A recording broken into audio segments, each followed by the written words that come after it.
Now, the South Coast match at the Amex, Brighton versus Burnley. 4 points each. Respectable, but hardly setting things alight. Duffy was back for Brighton. The combination of Wood and Barnes was up front for Burnley. No surprises there. And Burnley had the better of the early 20 minutes or so, putting the Seagulls under some pressure. But late on in the half, a Murray header went just wide, and there was another snapshot from Murray, which brought out the best in Pope, possibly the two best chances of the half. But we remained goalless at the break into the second half, and finally Mope got in on the act. Firstly, he forced a sharp save from Pope, but 51 minutes, when he got another opportunity, he swept it in following a neat cross by March, and Brighton were 1 up. Wood had a chance to equalise this, but he failed to get a touch on a sort of shot come cross, and we got to stoppage time, and then miraculously Burnley snatched an equaliser. They had the better of it in the second half, but were hardly setting the place alight. But then Hendrick managed to latch onto a ball from outside the box and hit a really sharp low shot that squeezed in the corner past Orion, and so they managed to grab a point. Not the best of games, to be frank, but the result probably a fair one for both sides. Final score then, Brighton 1, Burnley 1. So to the new White Hart Lane. Spurs at home to Crystal Palace. Spurs have had a bit of an indifferent start to the season. They got a good draw against Man City. Also another draw against their old rivals Arsenal. But they'd lost at home, and they'd only picked up one win.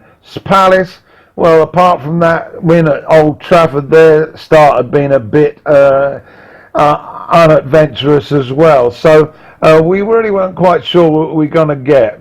Well, basically what we got was a first half completely dominated by Spurs, and the match was over at half time. They absolutely stormed the Palace goal, and the star of the show was the South Korean Son. He picked up a brace. The second was an absolutely fantastic left foot volley that rocketed into the net. Lamela on 42 made it 4, and there was also a sort of own goal from Aurelia Cross on 21 minutes, which made it 2-0.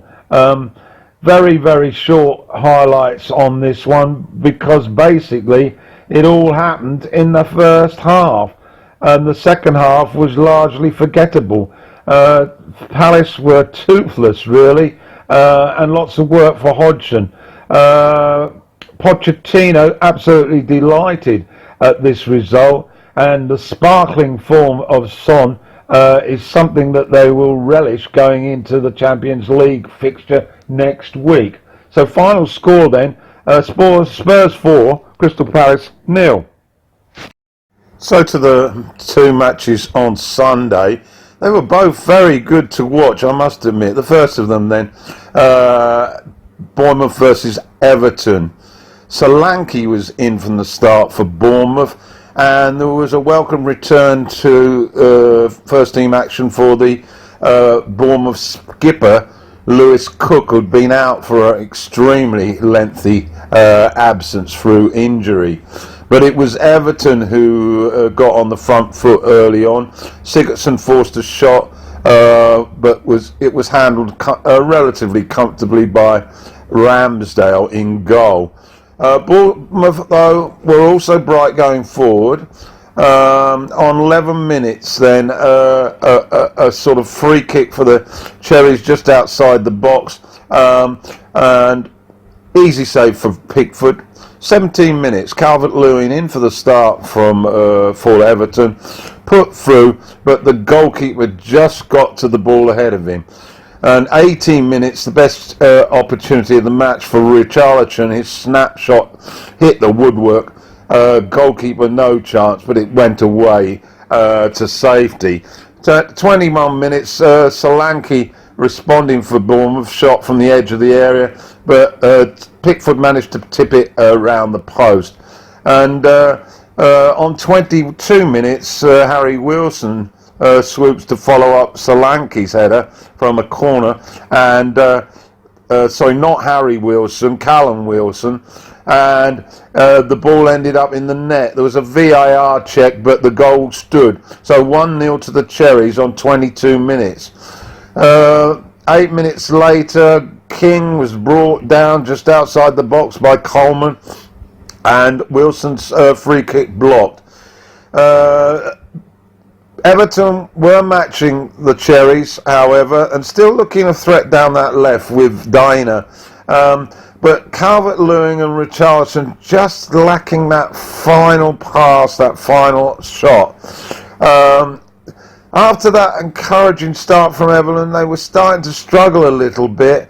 And it showed because the midfield were getting a little bit heated, and Delph picked up a booking for his frustrations. But on 44 minutes, Everton's best move down the right, Richarlison latched onto a ball, and he centred it across, and Calvert-Lewin was waiting, rose head and shoulders above the defence, and headed the ball fiercely past the keeper, and it was 1-1. That was the score at the break. 56 minutes now. Fraser replaced Harry Wilson. The Bournemouth defence of Cook and Ake were looking very strong at the back, and Everton's attacks just lacked that sort of spark in the final third. 64 minutes, there was an incident that caused a little bit of concern for Bournemouth when Cook and Lewin running for the ball, and the ball Cook's back pass was a little short, and Ramsdale had to be quick off his line to rescue the situation. So we got to 65 minutes, and Fraser, a free kick on the left side outside the area, fierce cross across the goal, and in the panic Delph got his foot to it, and it's flashed into the net. Pickford no chance, an Everton own goal, and Bournemouth up 2-1. And 6 minutes later, they basically sealed the 3 points. Some clumsy defending again by Everton near the halfway line. Tried to play the offside trap. A nice chip over the defence, and Wilson, Callum that is, anticipated it brilliantly and ran into the box, scooped the ball high and wide over Pickford, and it fell in the corner, and that was 3-1 for the Cherries. After that, to be perfectly frank, the Toffees did have a chance. They had a double chance, in fact, but the goalkeeper stood firm, and the second opportunity to Richarlison, he hit the ball wide of the mark. It finished then 3-1, and I find that Everton are a real contradiction. Their form away from home is woeful, and at home they're an absolute powerhouse. 2 weeks ago they looked confident, self-assured and unbeatable. Today they looked uncertain, they lack self-confidence, and although they matched the Cherries in the first half, they fell away badly. Bournemouth, well, they fight for everything, work extremely hard, and were well worth the win. So final score then, Bournemouth 3, Everton 1. Second game on Sunday was at Vicarage Road, Watford versus Arsenal. In the international break, Watford had relieved Javier Gracia of his services, and back was Kiko Sanchez Flores in as the new coach. He had a spell as Watford coach a couple of years back. So Watford, they changed managers like they changed their dinners, and Holebas was in anyway, so was Capoue. For the Gunners, we saw Ozil for the first time this season, and Sebelius was also recalled. It was a very hot 26 degrees centigrade at Vicarage Road. Game of contrasting fortunes, really. Game of two halves, as they say, the old cliche.